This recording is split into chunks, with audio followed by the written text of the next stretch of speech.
अब हम सुबोध भारती पाठ 4 सुन लो एक कहानी भाषा की बात के प्रश्न उत्तर करेंगे। प्रश्न पहला, कविता में से समान तुक के शब्द छांटकर लिखिए। जैसे कहानी, कहानी का समान तुक होगा निशानी। महत्ता, एकता। उपवन, उपवन का होगा नंदन। कोई, संजोई। निवासी, निवासी का होगा समान तुक निशानी। मिलते, पलते। सजाया, बढ़ाया। फलते, पलते।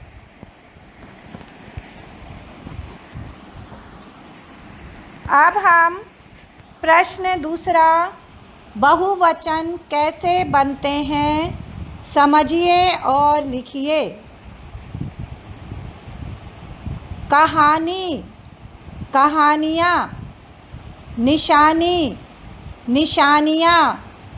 फसल, फसल का बहुवचन होगा फसलें। है का बहुवचन होगा हैं। संपदा, संपदाएं। भावना, भावनाएं। जब एक से अधिक के बारे में बताया जाता है उसे क्या बोलते हैं? बहुवचन। अब प्रश्न तीसरा, निम्नलिखित शब्दों को पढ़िए, लिखिए। ये शब्द स्त्रीलिंग है या पुल्लिंग?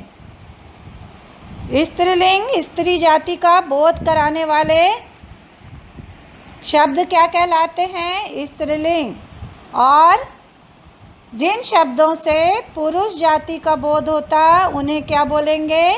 पुल्लिंग। वन, वन क्या है? पुल्लिंग। उपवन।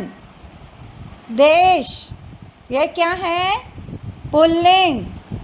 ग्रह, पशु, हाथ, ये भी क्या है? पुल्लिंग। ऊपर लिखे पुल्लिंग शब्दों के बहुवचन रूप नहीं होते। इनका बहुवचन बनाने के लिए हमें कुछ और शब्दों को इनके साथ लगाना पड़ता है। जैसे में, को, के लिए, से, पर आदि। हमको क्या लगाना पड़ता है इसमें? में, को, के लिए, से, पर आदि। अब हमको क्या करना है? निम्नलिखित वाक्यों में ऊपर लिखे उचित शब्दों को क्या करना है? भरना है। उपवनों से, शब्द क्या है? उपवनों से। वनों में, देशों में, ग्रहों में, पशुओं के लिए, हाथों की। क, हम क्या भरेंगे? जंगली पशु रहते हैं। कहाँ जंगली पशु रहते हैं? वनों में। ख, फूलों से खालिस्तान सजाया गया। क्या सजाते हैं फूलों से? ग्रहों को। ग, हम खालिस्तान हरा चारा लाएंगे। किसको देते हैं हरा चारा? पशुओं को खाने के लिए देते हैं। तो क्या आएगा खालिस्तान में? पशुओं के लिए। उचित शब्द क्या भरेंगे हम? पशुओं के लिए। वाक्य क्या हो जाएगा? हम पशुओं के लिए हरा चारा लाएंगे। घ, मेहनती कारीगर के, खालिस्तान में उचित शब्द आएगा हाथों की। प्रशंसा भला कौन नहीं करेगा? वाक्य हो जाएगा मेहनती कारीगर के हाथों की प्रशंसा भला कौन नहीं करेगा। अंग। खालिस्तान में आएगा उपवनों से फूलों की भीनी भीनी सुगंध आ रही है। वाक्य हो जाएगा उपवनों से फूलों की भीनी भीनी सुगंध आ रही है। च, दुनिया के सभी, उचित शब्द आएगा देशों में भारत की धूम मची है। वाक्य हो जाएगा दुनिया के सभी देशों में भारत की धूम मची है। भाषा की बात का प्रश्न 4, निम्नलिखित वाक्यांशों के लिए एक शब्द लिखिए। कभी ना मिटने वाला, इसके लिए एक शब्द होगा अमिट। भारत में रहने वाला, भारत में रहने वाला एक शब्द अपन क्या लिख सकते हैं? भारतीय। जिस धरती पर हमने जन्म लिया, जन्मभूमि, एक शब्द क्या आएगा? जन्मभूमि। अन्न उगाने वाला, जो अन्न उगाता है उसको क्या बोलते हैं? किसान। प्रश्न 5 क, कविता की अंतिम पंक्ति में आया रेखांकित मुहावरा और उसका अर्थ पढ़िए। क्या करना है हमको? कविता की अंतिम पंक्ति में आया रेखांकित मुहावरा और उसका अर्थ पढ़ना है और उसको हमें क्या करना है? समझना है। और जो नीचे लिखे हुए मुहावरे हैं उनका क्या करना है? हमको अर्थ लिखना है।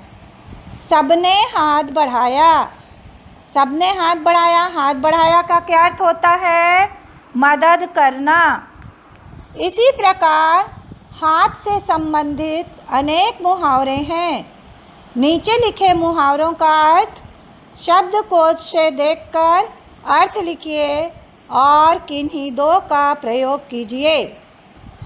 हाथ देना, हाथ देने का क्या होगा? अर्थ मदद करना।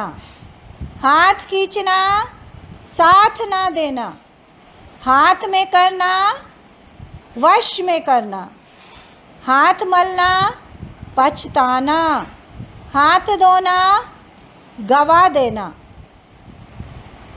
अब हमने इसके अर्थ देखे और आपको होमवर्क है, इसमें से किन्हीं दो मुहावरों का वाक्य बनाना है। खा, प्रश्न 5 का खा है, निम्नलिखित मुहावरों को पूरा कीजिए और अर्थ लिखिए। शब्द इस प्रकार हैं: पाँव, पैर, हाथ, पीले। हाथ पर खालिस्तान धरकर बैठना। हाथ पर हाथ क्या आएगा? हाथ पर हाथ धरकर बैठना।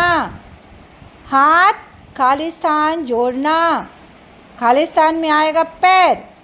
हाथ पैर जोड़ना, मुहावरा क्या हो जाएगा? हाथ पैर जोड़ना। हाथ खालिस्तान फूलना, मुहावरों को पूरा करने के लिए क्या भरेंगे? पाँव। हाथ पाँव फूलना। हाथ पीले करना, क्या आएगा मुहावरा? हाथ पीले करना। हाथ पैर जोड़ना, इसका क्या अर्थ होगा?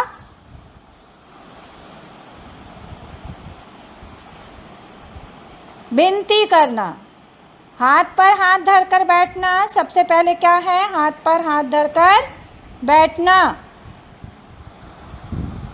कुछ काम ना करना।